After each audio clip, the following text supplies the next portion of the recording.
మన తెలంగాణలో మొట్టమొదటి ఫ్యాక్టరీ అవుట్లెట్ మన ముకుంద జ్యువెలర్స్ లో లైట్ వెయిట్ ఆభరణాలు కలెక్షన్స్ ఎన్నెన్నో అన్ని జ్యువెలరీస్ పై VA కేవలం 2 to 12% మాత్రమే. విచ్చేయండి ముకుంద జ్యువెలర్స్. నమస్తే, వెల్కమ్ టు ఆకాశరామన్న. నేను రేఖ. తిరుమలలో టీటీడీ అన్నదానం ఎక్సలెంట్, అసలు అమోఘం, అపూర్వం.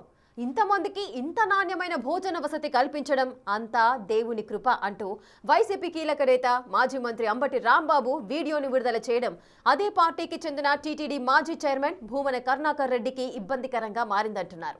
ఈ మధ్యనే ఆయన అన్నదాన సత్రంలో మంచి భోజనం పెట్టడంలో టీటీడీ విఫలం అవుతోందని భూమన విమర్శించారు. అది జరిగిన రోజుల వ్యవధిలోనే అంబటి రాంబాబు వ్యాఖ్యలు ఇప్పుడు టీటీడీ సర్టిఫికెట్ లాగా మారడంతో భూమనకు ఇరకాటంగా మారిందట. తిరుమల తిరుపతి దేవస్థానంలో అన్నదానం స్వర్గీయ మాజీ ముఖ్యమంత్రి ఎన్టీ రామారావు మానసపుత్రిక. 1985లో ఆయన చిన్న స్థాయిలో ప్రారంభించిన అన్నదానం ఇప్పుడు విస్తరించింది. ప్రతిరోజు 90,000 నుంచి 1,00,000 మంది, పర్వదినాల్లో 3 లక్షల మంది వరకు భోజనంతో పాటు అల్పాహారం చేస్తున్నారు. దీనికి తోడు భక్తులు అన్నదాన ట్రస్ట్కిస్తున్న విరాళాల వడ్డీతో నడుస్తోంది. ఏకంగా 2,700 కోట్ల రూపాయల మేర అన్నదాన ట్రస్ట్లో నిధులు ఉండగా రోజు రోజుకు విరాళాలు పెరుగుతున్నాయి. మరోవైపు భక్తులకు పర్వదినాల్లో అయితే రెగ్యులర్ వంటకాలు కాకుండా అదనంగా స్వీట్స్ కూడా పంపిణీ చేస్తున్నారు. దీనికి తోడు తరిగొండ వెంగమాంబ అన్నదాన కేంద్రంలోనే కాకుండా తిరుమలలో మరో 5 చోట్ల అన్నదానం నిర్వహిస్తారు. క్యూ లైన్లలోని భక్తులు సైతం నిరంతరం అన్న ప్రసాదాలు పంపిణీ చేస్తున్నారు. దీంతో పాటు తిరుపతిలోని విష్ణు నివాసం, శ్రీనివాసంలో అన్నదానం చేస్తారు. వీటికి తోడు స్విమ్స్, బట్స్ లో కూడా రోగులకు, వారి బంధువులకు అన్నదానం జరుగుతుంటుంది.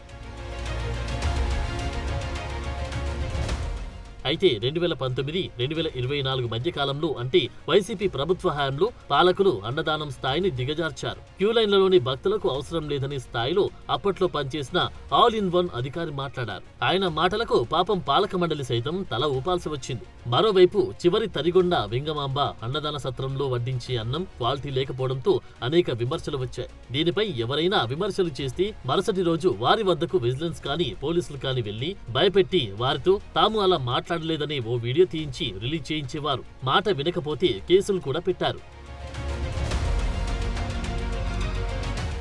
ఎమర్జెన్సీ లాంటి వ్యవహారం అన్నదానం విషయంలో కూడా నడిచింది. రేషన్ బియ్యాన్ని మరపట్టించి మిల్లర్లు అన్నదానానికి సరఫరా చేశారనే విమర్శలు కూడా వచ్చాయి. గుడ్డిలో మెల్లలాగా కరుణాకర్ రెడ్డి హయాంలో 8 నెలల పాటు క్యూ లైన్లలో అన్నప్రసాదాలు పంపిణీ చేశారు.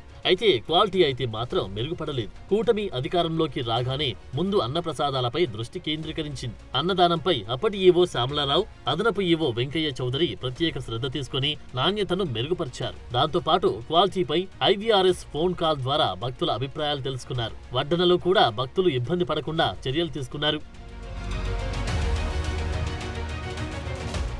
BR నాయుడు చైర్మన్ అయిన తర్వాత ఆయన కూడా నిరంతరం అన్నదాన సత్రంలో వడ్డించి వాటిపై ప్రత్యేక శ్రద్ధ తీసుకున్నారు. ప్రత్యేకంగా అదనంగా వడను మెనూలో చేర్చారు. ప్రస్తుతం మెనూలో 8 రకాల ఆహార పదార్థాలు వడ్డిస్తున్నారు. దానికి తోడు అన్నదాన ట్రస్ట్ కు వచ్చే విరాళాల సంఖ్య కూడా పెరిగింది. తాజాగా 8 నెలల కాలంలో 1,100 కోట్ల విరాళాలు రాగా అందులో సగం అన్నదానానికి వచ్చాయి. పాలకుల పట్ల నమ్మకం వల్లనే ఇవి పెరిగాయని తాజా పాలక మండలి అంటోంది. గత వారంలో BR నాయుడు టీటీడీ చైర్మన్ గా ఏడాది పాలన ముగిసిన తర్వాత మీడియా సమావేశంలో అన్నదాన వితరణ బ్రహ్మాండంగా సాగుతుందని, భక్తులు కూడా పాజిటివ్ గా ఉన్నారని చెప్పారు. అయితే అదే సమయంలో మీడియా సమావేశం పెట్టిన మాజీ చైర్మన్ కరుణాకర్ రెడ్డి అన్నదాన సత్రం నిర్వహణలో అనేక లోపాలున్నాయని విమర్శలు గుప్పించారు. ఒక వడ అదనంగా చేర్చి చైర్మన్ BR నాయుడు గొప్పలు చెప్పుకుంటున్నారని ఎద్దేవా చేశారు. వంటశాల యంత్రాలు సరిగా లేవంటూ వాటి ఆధునీకరణ చేయాలని చెప్పుకొచ్చారు. అయితే అప్పటికే వంటశాల ఆధునీకరణపై దృష్టి సారించిన టీటీడీ పాలకవర్గం టాటా ట్రస్ట్ సాయంతో ఆధునీకరణ పనులు చేపట్టింది. దీంతో మరో వంటశాలను నిర్మించడానికి అవసరమైన 100 కోట్ల విరాళం ఇవ్వడానికి రిలయన్స్ అధినేత ముఖేష్ అంబానీ సై అన్నట్లు సమాచారం. తాజాగా శ్రీవారి దర్శనం తర్వాత అద్వానీ, అదనపు ఈవో వెంకయ్య చౌదరి ఈ ప్రతిపాదన తీసుకురాగా ఓకే అన్నట్టు తెలుస్తోంది. అయితే టీటీడీని విమర్శిస్తూ ప్రభుత్వాన్ని పలుచన చేయడానికి ఏ విషయాన్ని వదలని భూమన కరుణాకర్ రెడ్డికి తాజాగా అంబటి రాంబాబు టీటీడీ అన్నదాన నిర్వహణపై ఇచ్చిన సర్టిఫికేట్ మాత్రం ఇబ్బందికరంగా మారిందని సన్నిహిత వర్గాల సమాచారం. ఆశ్చర్యపోయాను. ఇది 1985 నుంచి కూడా ఇప్పటి వరకు కూడా ఎక్కడ ఏ రకమైన ఇబ్బంది లేకోకుండా తృప్తికరమైనటువంటి భోజనాన్ని వెంకటేశ్వర స్వామి యొక్క ఆశీస్సులతో జరుగుతుందంటే ఇది చాలా గొప్ప విషయంగా నేను భావిస్తున్నాను. ప్రపంచంలో చాలా అరుదుగా మాత్రమే ఇలాంటి గొప్ప విషయాలు జరుగుతాయి. అది వెంకటేశ్వర స్వామి మహత్యం వల్లనండి, ఆయన ఆశీస్సుల వల్లనండి ఇలా జరుగుతూ ఉంది.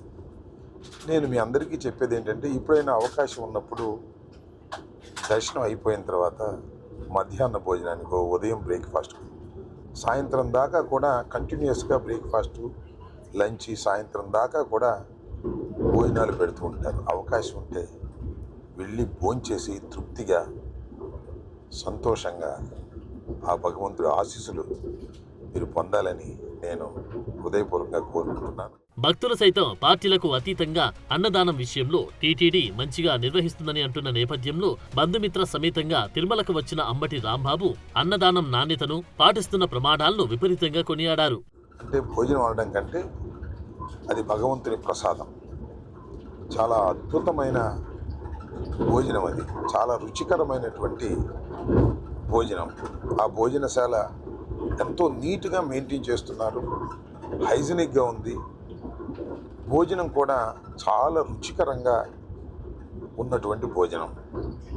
తిని చాలా తృప్తి పడ్డామని ఈ సందర్భంగా చెప్పదలుచుకున్నాను. అది ఎలా మేనేజ్ చేస్తున్నారో నాకు అర్థం కాలేదు. రోజుకి కనీసం 90,000 మందికి అక్కడ భోజన సదుపాయాలు ఏర్పాటు చేస్తారు. సరే, ఇంకా కొన్ని సందర్భాల్లో, ప్రత్యేకమైన సందర్భాల్లో, బ్రహ్మోత్సవాలు ఇంకా రష్గా ఉన్న సందర్భాల్లో 1,30,000 నుంచి 1,40,000 వరకు కూడా భక్తులు భోంచేసేటటువంటి అవకాశం అక్కడ ఉంటుంది. చాలా సందర్భాల్లో అలా భోజనం కూడా చేస్తున్నారు. రుచికరంగా భోజనం పెట్టడమే కాకుండా చాలా శుభ్రమైనటువంటి భోజనాన్ని పెడుతున్నారు. దీనికి దేశవ్యాప్తంగా అనడం కంటే ప్రపంచవ్యాప్తంగా ఉన్నటువంటి వెంకటేశ్వర స్వామి భక్తులు చందాల రూపంలో ట్రస్ట్కి ఇస్తున్నారు.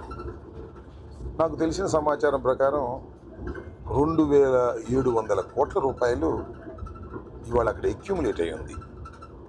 దాని వడ్డీతోనే వీళ్ళందరికీ కూడా భోజనాలు పెట్టేటటువంటి పరిస్థితి అక్కడ ఉన్నది అని తెలిసి అంబటి రాంబాబు ఆ రేంజ్లో సర్టిఫికేట్ ఇవ్వడం భూమన కరుణాకర్ రెడ్డికి పెద్ద జలకే అంటున్నారు. పాపం భూమన ఆప్తమిత్రుడు అంబటి ఇచ్చిన సర్టిఫికేట్తో టీటీడీ మాజీ చైర్మన్ అయోమయంలో పడ్డారంట. చూడాలి మరి వైసీపీ పెద్దలు అంబటితో కన్నన ఇప్పిస్తారు, లేక మరో ఇష్యూతో భూమన టీటీడీపై దాడి చేస్తారు.